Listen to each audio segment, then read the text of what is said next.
Manasseh, king of Judah. Manasseh was 12 years old when he became king, and he reigned in Jerusalem 55 years. He did evil in the eyes of the Lord, following the detestable practices of the nations the Lord had driven out before the Israelites.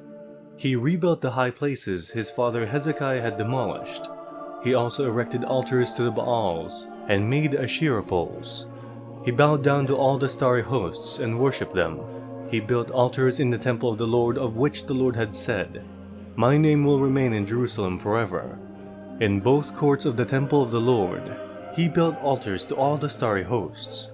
He sacrificed his children in the fire in the Valley of Ben Hinnom, practiced divination and witchcraft, sought omens and consulted mediums and spiritists. He did much evil in the eyes of the Lord, arousing his anger.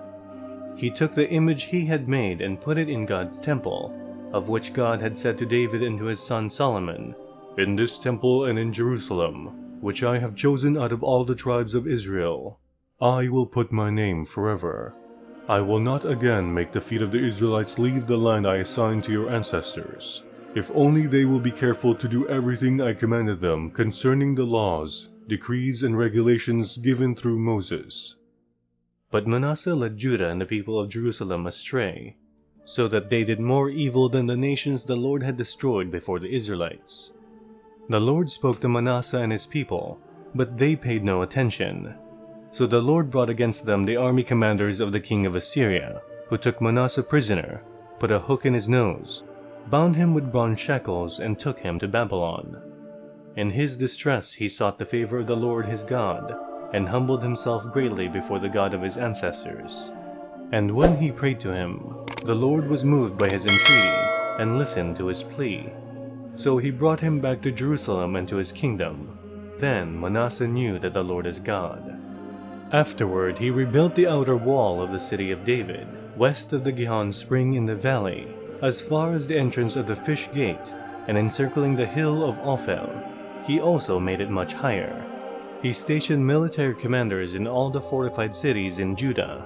He got rid of the foreign gods and removed the image from the temple of the Lord, as well as all the altars he had built on the temple hill and in Jerusalem, and he threw them out of the city. Then he restored the altar of the Lord and sacrificed fellowship offerings and thank offerings, and told Judah to serve the Lord, the God of Israel. The people, however, continued to sacrifice at the high places, but only to the Lord their God. The other events of Manasseh's reign, including his prayer to his God, and the words the seer spoke to him in the name of the Lord, the God of Israel, are written in the annals of the kings of Israel. His prayer and how God was moved by his entreaty, as well as his sins and unfaithfulness, and the sites where he built high places and set up Asherah poles and idols before he humbled himself. All these are written in the records of the seers. Manasseh rested with his ancestors and was buried in his palace, and Amon his son succeeded him as king. Amon, king of Judah. Amon was 22 years old when he became king, and he reigned in Jerusalem 2 years. He did evil in the eyes of the Lord, as his father Manasseh had done. Amon worshipped and offered sacrifices to all the idols Manasseh had made. But unlike his father Manasseh, he did not humble himself before the Lord. Amon increased his guilt. Amon's officials conspired against him and assassinated him in his palace.